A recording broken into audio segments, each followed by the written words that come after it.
Next question is, say I have 10K email leads. What is the hack to ensure that the blast email, the email campaign, We Are Live Now, will reach the primary inbox?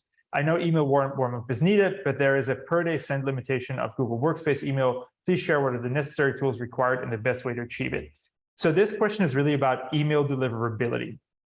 If you don't know what this is about, if you use email marketing, one of the worst things that can happen is that your email lands in somebody's promotion inbox on Gmail, or worse, in spam. So if you put all this money and effort into collecting all these emails, you want to make sure they get into the primary inbox. How do you do that? Because this seems like this sort of vague algorithmic issue, right? There's a few ways. First of all, it's called domain warm-up. So depending on which email software provider you use, whether that's MailChimp or Klaviyo, which is the software that we recommend at YG, these specific softwares have their own domain warm-up strategies, but mainly it comes down to this. You want to make sure that your emails both have not overly salesy content, so emails with words like best deal, buy, free, last chance, those are clearly going to be marked as promotions, but not necessarily as spam. What you want to do is you want to have a good track record of your domain that shows that people actually engage with your emails. There's two ways to do it. There's a manual way to do it, which is you send out emails first to friends and family, and you ask all of them to open it, click it, store it, engage with it, move it to a folder, so that, for example, Gmail gets trained to recognize that people, at least on a small scale, see these emails as valuable. That's one way, but it's not a very scalable method. The other way is making sure that you start sending emails slowly and not overly salesy. So, for example, transactional emails are a great way to do that. A transactional email can be an automatic confirm your subscription, for example.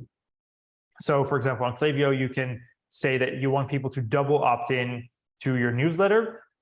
It's not something that you necessarily want to do for the rest of your campaign, but in the beginning, if people just sign up, they get a transactional email just asking them to confirm their subscription. This is something that Gmail or other email providers typically allow because they want to have people to double opt in. So that's a way to sort of warm up your domain authority.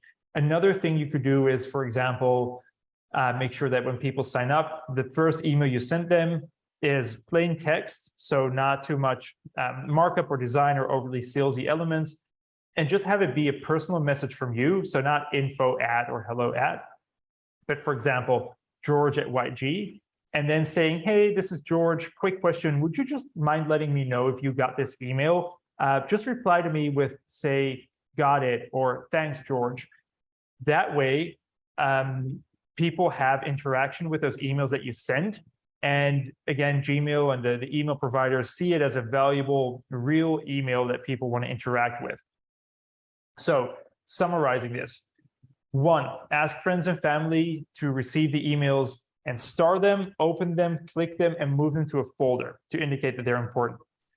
Second method, transactional emails. Either send a double opt-in email right after they sign up, or send a personal email out of your personal email address as the sending address, asking people to reply to the email with just a few simple words. Those are the best ways to warm up your email domain that you can use on any email provider, but do make sure to check out what your email provider specifically recommends for domain warm up on their system.